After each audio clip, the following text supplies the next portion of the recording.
Teman-teman, ketemu lagi dengan saya di channel Belajar Bersama Edward. Kali ini saya akan membahas ataupun berbagi tentang topik segitiga daya.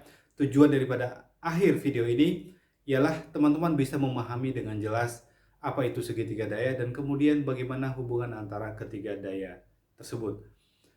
Segitiga daya merupakan segitiga yang menggambarkan secara matematis hubungan antara tipe daya yang berbeda, baik itu daya aktif, daya reaktif, dan juga daya semu dengan prinsip trigonometri.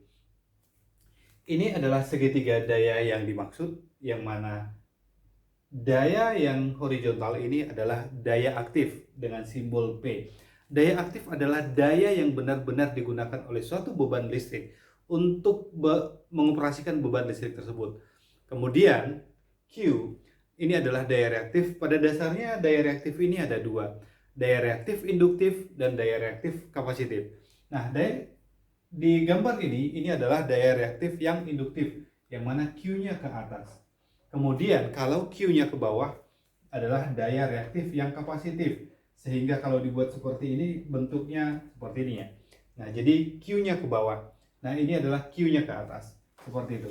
Nah, daya reaktif induktif ini adalah daya yang muncul akibat adanya nilai arus pada beban kumparan ataupun belitan. Seperti misalnya trafo, motor listrik, dan juga beban lainnya. Kemudian daya kapasitif yang tadi, reaktif kapasitif adalah daya yang muncul oleh karena adanya nilai arus pada beban kapasitor ataupun yang bermuatan yang memiliki kapasitansi.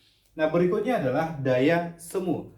Daya semu adalah merupakan resultan dari kedua parameter daya aktif dan juga daya reaktifnya. Secara rumus, daya aktif P sama dengan tegangan dikali arus dikali dengan cos P.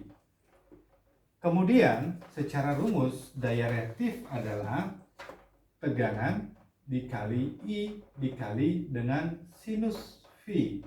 Nah, kalau di sini tadi kosinus, di sini adalah sinus. Kemudian daya semunya adalah tegangan dikali arus. Ini adalah yang berlaku untuk sistem satu fasa. Nah, kemudian bagaimana kalau sistem tiga fasa?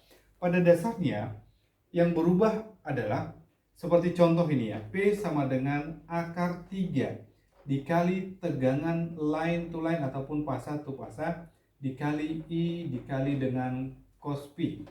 Nah, sama halnya untuk Q, maka I adalah akar 3 tegangan line to line dikali I dikali sinus V, dan kemudian juga halnya untuk daya semu.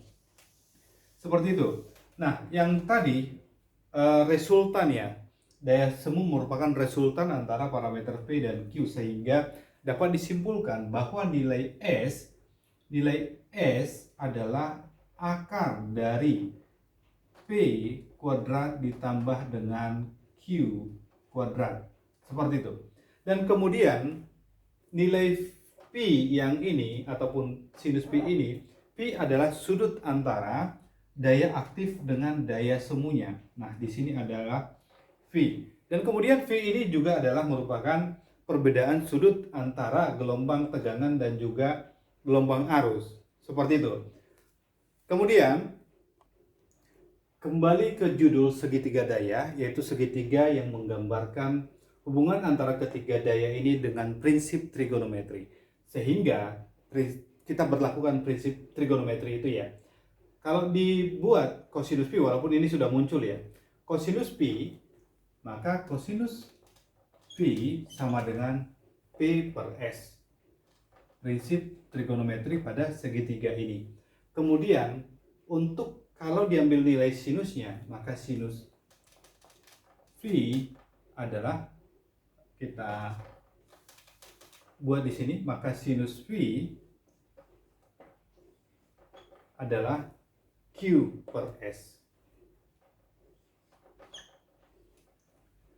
Nah, jadi seperti itu teman-teman, kita memahami segitiga daya. Jika video ini bermanfaat untuk Anda, pastikan untuk share sehingga teman-teman yang lain juga bisa merasakan ataupun manfaat ini bisa sampai ke teman-teman yang